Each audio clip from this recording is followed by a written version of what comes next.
Round up horror में आप सभी का स्वागत है। मैं ऋषि लेकर आया हूं डर की एक ऐसी कहानी जिसे सुनकर आप सोच में पड़ जाएंगे।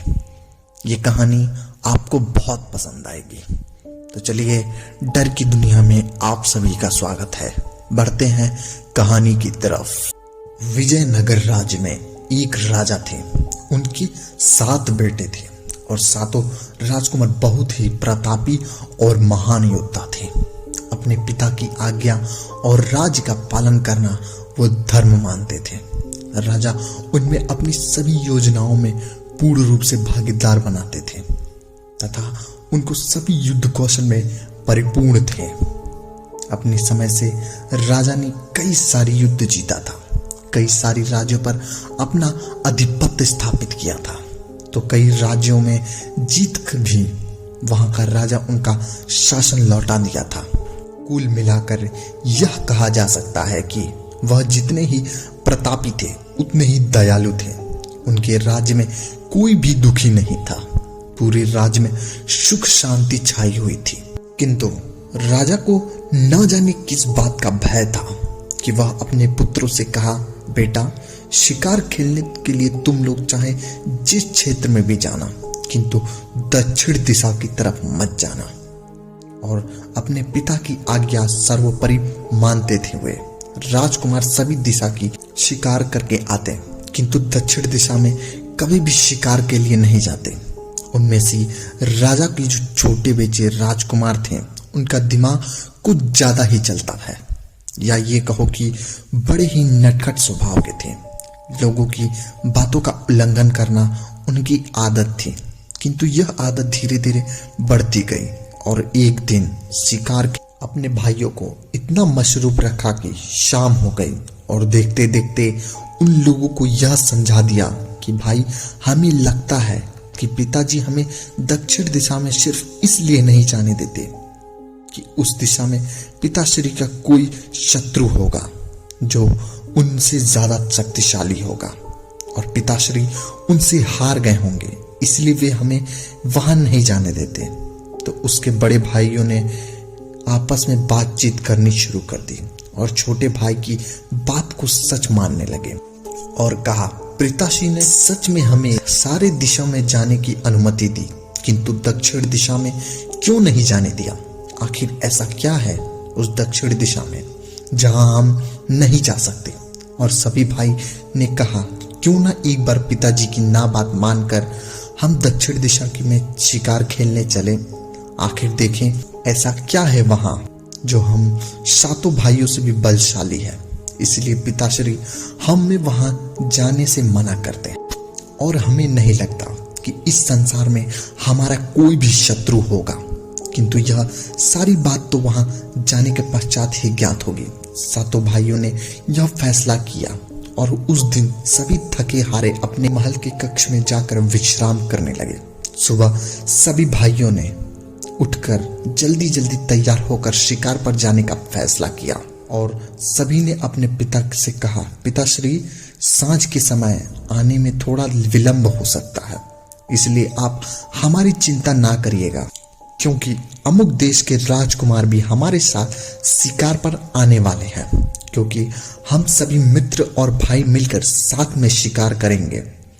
इसलिए हम राज्य के सिर्फ अकेले ही जाना चाहते हैं, न कि मंत्री और सेना के कोई भी व्यक्ति हमारे साथ जाएगा। राजा ने कहा, ठीक है बेटा, कोई बात नहीं, आप लोग निश्चिंत होकर जा सकते हैं, किंतु ज्यादा विलंब ना करिएगा, जितना ही जल्दी हो सके महल लौट आइएगा। फिर उन्होंने पिता का प्रणाम किया और सातों भाइयों घोड़े पर सवार होकर महल से बाहर निकल गए और आगे जाकर उन्होंने साथ में ही योजना बनाई, जिसमें उन्होंने कोई भी दक्षिण दिशा की तरफ जाता हुआ ना देख सके।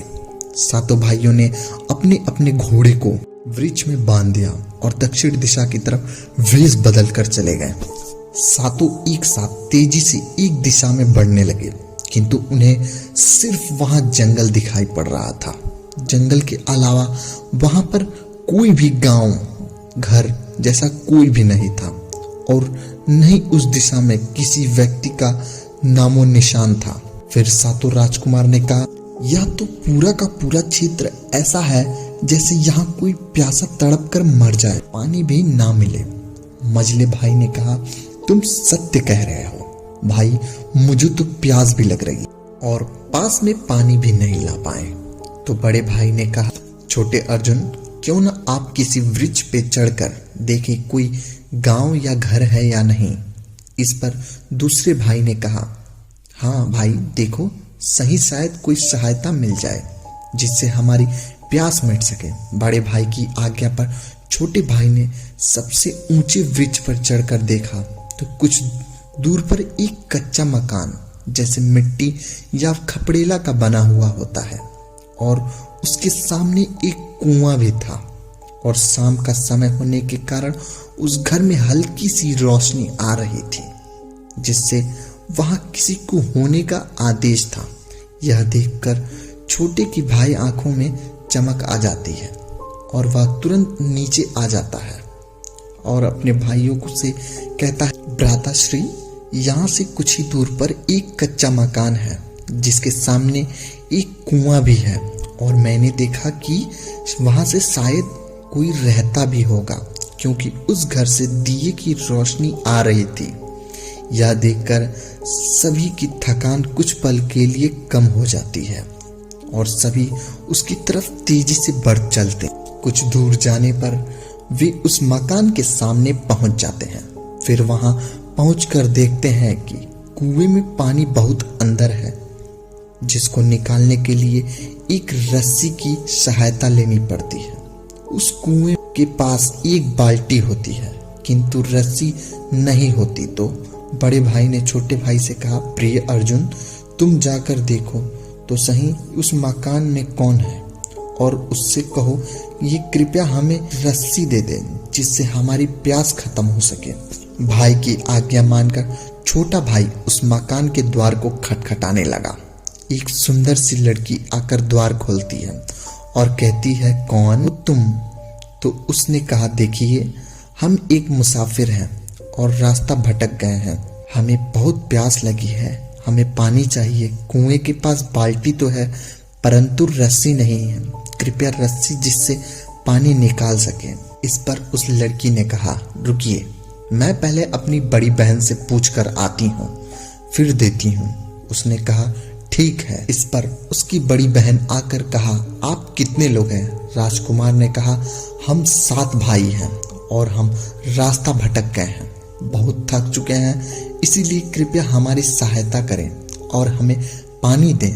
तो उससे बड़ी बहन ने कहा, हम एक शर्त रखेंगे, यदि आपको स्वीकार है तो हम आपको रस्सी देंगे, नहीं यदि तो यहाँ से आप जा सकते हैं। छोटे भाई ने कहा, देखिए, हम मुसाफिर हैं, मेरे और मेरे बड़े भाई हैं, इसलिए मैं उनकी अनुमति के बिना किसी भी शर्त को स्वीकार नहीं कर सकता।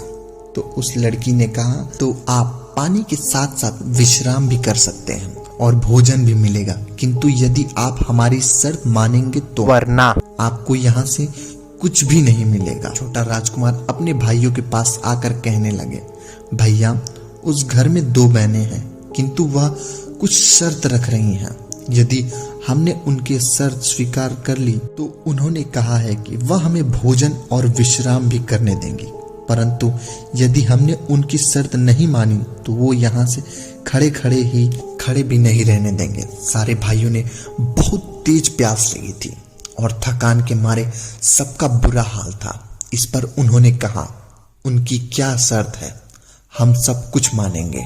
सभी भाई थक चुके थे, इसलिए उन्होंने छोटे भाई से कहा, प्रिय अर्जुन, तुम जाकर उनसे कहो हमें उनकी सारी शर्तें मंजूर हैं, बस प्यास बुझा दे। जो आज्ञा कहकर छोटे भाई ने उन लड़कियों से कहा, उन लड़कियों के पास आया, उनसे कहा, मेरे भाई ने आपकी सारी शर्तें मान ली हैं, बताओ क्या चाहती हैं आप सब। तभी बड़ी बहन ने कहा, हमें ज्यादा कुछ नहीं चाहिए, बस हम 7 बहनें हैं और हम चाहते हैं कि आप हम सभी बहनों से विवाह करें। ये सुनकर छोटे राजकुमार के पैरों तले जमीन खिसक गई। वो दौड़ते हुए अपने भाई के पास आया और बोला कि भ्राताश्री, वो लड़कियां हमसे विवाह करना चाहती हैं। ये सुनकर सभी भाई सोच में पड़ गए। उन्होंने कहा, अगर हम उनकी शर्त मान ले तो कम से कम जीवन तो बच जाएगा, नहीं तो वैसे भी प्यास के मारे मर जाएंगे। एक भाई ने कहा, पिताश्री को क्या जवाब देंगे? दूसरे ने कहा, वही जो देना चाहिए। ये सुनकर सभी उसकी तरफ देखने लगते हैं। तो कहता है कि भाई, हमें राजकुमार हैं, इनसे विवाह करने के बाद यदि पिताश्री चाहेंगे तो अपनी मनपसंद की राजकुमारी से भी विवाह कर लेंगे। और ये तो आपको बताने की आवश्यकता नहीं है कि हम राजाओं को कभी कभी राजनैतिक संबंधों में भी बनाने का वैवाहिक संबंध बनाना पड़ता है। ये सुनकर बड़े भाई ने छोटे भाई से कहा, इस समय जीवन की रक्षा से बढ़कर कुछ नहीं, तुम जाकर उन्हें कहो हमने उनकी शर्तें मान ली और वो हमें पानी दें। छोटा राजकुमार आया उस लड़की से अपने भाइयों की शर्त मानने की बात बताए। छोटा राजकुमार आया उस लड़की से अपने भाइयों के शर्त मानने की बात बताता है। वो लड़कियां खुश हो जाती हैं और उनको पीने के लिए पानी दे देती हैं और अच्छे पकवान बनाने के लिए छोटी बहन से कहती है। सभी भाई ने भोजन आदि किया और विश्राम करने लगे। सुबह होते ही जब उनकी आंख खुली तो देखा कि सभी लड़कियां शादी के जोड़े में पहनकर तैयार हैं। उन्होंने राजकुमारों से कहा, आप लोग भी तैयार हो जाओ, आज ही हमारी आपकी शादी होगी। राजकुमार ने कहा, ये कैसे हो सकता है? हमें अपने महल और अपने परिवार से यह सब सूचना देनी होगी, इतनी जल्दी कैसे विवाह हो सकता है? तो उन बहनों ने एक साथ ऐसा रूप बनाया जिसे देखकर राजा कुमारों के होश उड़ गए। उनके नुकीले लंबे नाखून, पैरों से नीचे लटकती चोटियां देखकर राजकुमार डर जाते हैं। सभी भाई कहते हैं, कोई बात नहीं, जो आप कहेंगे हम अभी तैयार होते हैं। इतना कहकर वो भाई तैयार होने लगते हैं और वो डायन मंडप में बैठकर इंतजार करती है। सभी भाई बहुत डरे होते हैं। बड़ा भाई सबको समझाते हुए, देखो अब हमें उनकी बात माननी पड़ेगी, लेकिन आप लोग हिम्मत से काम लो। हमने पिताजी से बात ना मानकर बहुत बड़ी गलती कर दी। एक भाई ने कहा, अभी क्यों ना उनसे विवाह कर ले और बाद में मौका देखकर भाग जाएंगे। छोटे भाई ने कहा, आप ठीक कह रहे हो भैया। फिर सभी तैयार होते हैं और जाकर मंडप में बैठ जाते हैं। पूरा विवाह होने के बाद फेरे होते हैं और सभी भाई डायनों को मंगलसूत्र पहनाते हैं। इसके बाद सभी शादी के बंधन में बंध जाते हैं। तो आज के लिए बस इतना ही। फिर मिलते हैं राउंड ऑफ हॉरर के अगले पार्ट में। अगर वीडियो पसंद आई हो तो वीडियो को लाइक करें और चैनल को सब्सक्राइब करिए ताकि हमारी आने वाली वीडियो सबसे पहले आप तक पहुंचे। Thank you.